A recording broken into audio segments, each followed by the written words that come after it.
नमस्कार दोस्तों, एक बार फिर स्वागत है आपका। संविधान के बारे में हम थोड़ा सा कुछ जानते हैं। तो सबसे पहले हम ये जानते हैं कि भारतीय संविधान की शुरुआत कैसे की गई, किस तरह से इसको बनाने का सुझाव आया। 1773 ईस्वी के रेगुलेटिंग एक्ट के तहत बंगाल के गवर्नर को बंगाल का गवर्नर जनरल कहा गया। 1773 का रेगुलेटिंग एक्ट के तहत कोलकाता में एक उच्च न्यायालय की स्थापना की गई, जिसके मुख्य न्यायाधीश एलिजा एम्पे थे। एक्ट ऑफ सेटलमेंट 1781 में रेगुलेटिंग एक्ट की कमियों को दूर करने के लिए लाया गया। पिट्स इंडिया एक्ट 1784 में पारित हुआ। 1793 ईस्वी का चार्टर अधिनियम के तहत नियंत्रण बोर्ड के सदस्यों तथा कर्मचारियों को वेतन भारतीय राजस्व में से देने की व्यवस्था की गई। 1813 ईस्वी का चार्टर अधिनियम के द्वारा कंपनी के अधिकार पत्र को 20 वर्षों के लिए और बढ़ा दिया गया। 1833 ईस्वी का चार्टर अधिनियम के द्वारा कंपनी के व्यापारिक अधिकार पूर्ण रूप से समाप्त कर दिए गए।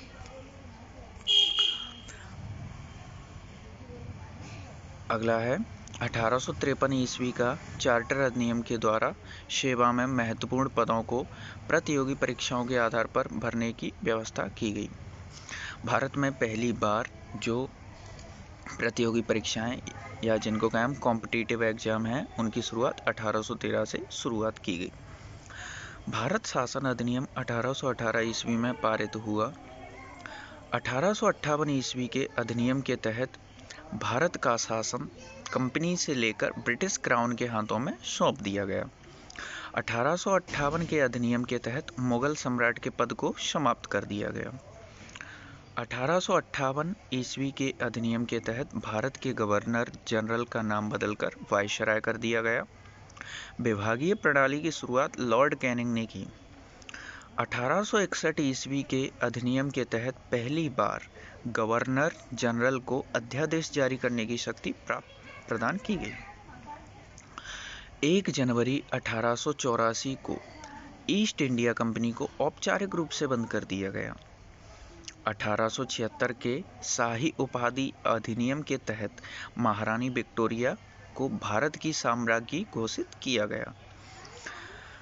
1892 ईस्वी का भारत परिषद अधिनियम के तहत अप्रत्यक्ष चुनाव प्रणाली की शुरुआत की गई। 1909 के अधिनियम को मार्ले मिंटो सुधार अधिनियम भी कहते हैं। 1909 ईस्वी के अधिनियम के तहत पहली बार मुस्लिम समुदाय के लिए पृथक चुनाव का उपबंध किया गया। पृथक चुनाव के आधार पर ही लॉर्ड मिंटो को सांप्रदायिक निर्वाचन का जनक कहा जाता है। 1909 ईस्वी के अधिनियम के तहत पहली बार बजट पर वाद विवाद करने एवं सार्वजनिक हित के विषयों पर प्रस्ताव पेश करने और मत देने का अधिकार दिया गया। सत्येंद्र प्रसाद सिन्हा वायसराय की कार्यपालिका परिषद के प्रथम भारतीय सदस्य बने।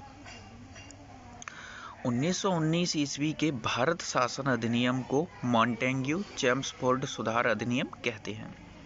1919 ईस्वी के अधिनियम के तहत केंद्र में द्विसदनात्मक विधायिका की स्थापना की गई। प्रांतों में द्वैध शासन के जनक लियोनस कार्तियस को कहा जाता है। द्वैध शासन प्रणाली को 1935 ईस्वी के एक्ट के तहत समाप्त कर दिया गया। 1919 ईस्वी के अधिनियम के तहत भारत में एक लोक सेवा आयोग के गठन का प्रावधान किया गया।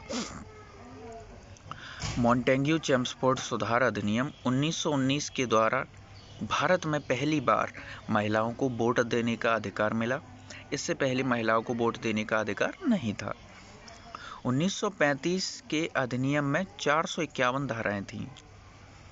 1935 के अधिनियम के तहत भारत परिषद का अंत कर दिया गया।